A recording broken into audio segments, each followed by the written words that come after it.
72 लोग कटे हैं, 1 2 4 लोग नहीं, और इतने कीमती लोग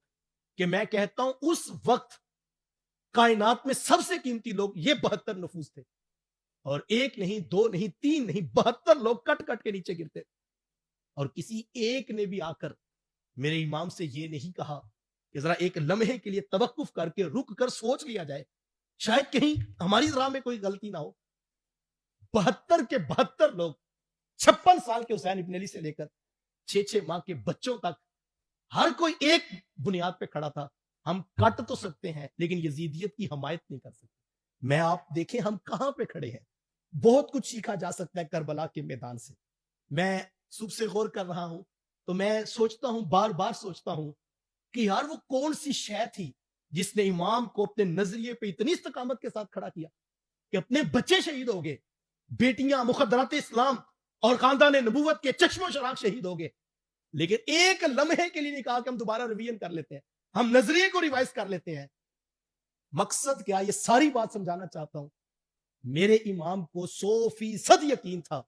यजीदियत कुछ और है, हुसैनियत वही है जिस पे हुसैन इब्न अली खड़ा है, और कहा यही वो राह है क्योंकि अल्लाह ने खुद फरमाया था, अल्लाह अकबर, इन्नमा युरीदुल्लाहु लियुज़हिबा अन्कुमुर रिज्स। और मेरे इमाम इस आयत की तफसीर बनना चाहते थे, क़यामत तक लोगों को पता चल जाए पलीदी नजासत उधर खड़ी है, और हुसैन इब्न अली को यकीन है कि हमारी तहारत और पाकीज़गी सिर्फ अजसाम की नहीं हुई, हमारे ख्यालात, नजरियात, अफकार, सोचें सारी सोने मोहम्मद के रब ने पाक कर दी हुई है, और हुसैनियत का ये रास्ता है, और मुझे ये मुतय्यन करना है। और मैं कुरान की एक और आयत भी सुनाऊंगा।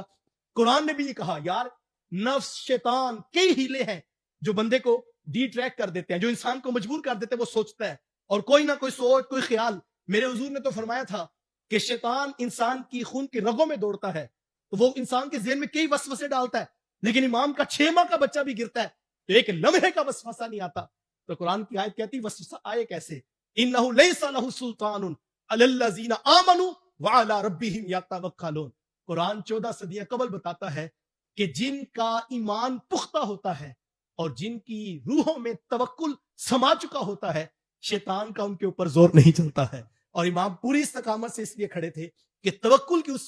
मिराज पे पहुंच चुके थे जहां लगता यूं है, बल्कि यकीनन ऐसा ही है कि वो डायरेक्ट अल्लाह के रसूल सल्लल्लाहु अलैहि वसल्लम से इस्तकामत का फैज और नूर ले रहे थे। पूरी इस्तकामत के साथ वो खड़े थे। सबर, हिल्म, बर्दाश्त, बहुत कुछ सीखा जा सकता है, लेकिन मैं आप सबके लिए, अपने लिए आज की शब आशूर में दुआ मांगता हूं, यार अल्लाह हमें करबला के राही का, करबल के कारी का वो तयक्कुन नसीब फरमा दे, वो तवक्कुल नसीब फरमा दे कि हमें अपने ईमान, अपने नजरियात का तयक्कुन नसीब हो जाए। हम कभी तजब्जुब का शिकार ना हो, हम कभी दाएं बाएं इधर उधर ना देखें, हमें 100% तयक्कुन मिले करबला वालों का सदका, कि हमें पता हो यही राह उल्फत है, यही राह दीन है, यही राह हुसैनियत है, और हमने डट कर इसके ऊपर खड़ा होना है। और ये तवक्कुल अल्लाह की तरफ से अता किया जाता है, और ये इस्तकामत करबला वालों की खैरात है। आइए करबला के कारी से अपने लिए इस्तकामत दीन तलब कीजिए। जब ये तयक्कुन हो जाता है तो फिर हम देखते हैं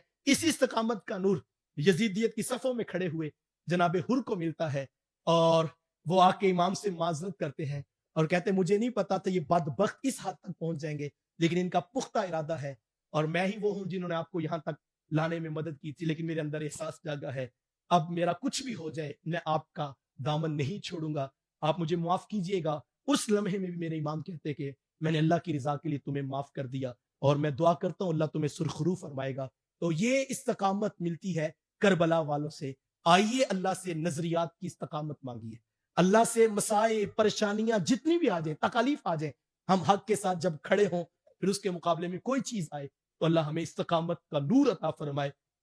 नजरियात की पाकीज़गी, ख्यालात की तहारत और इफ़्फ़त अता फरमाए, ताकि शैतान की कोई भी नजासत हमारे नजरियात और तवक्कुल के ऊपर कोई असर ना डाल सके।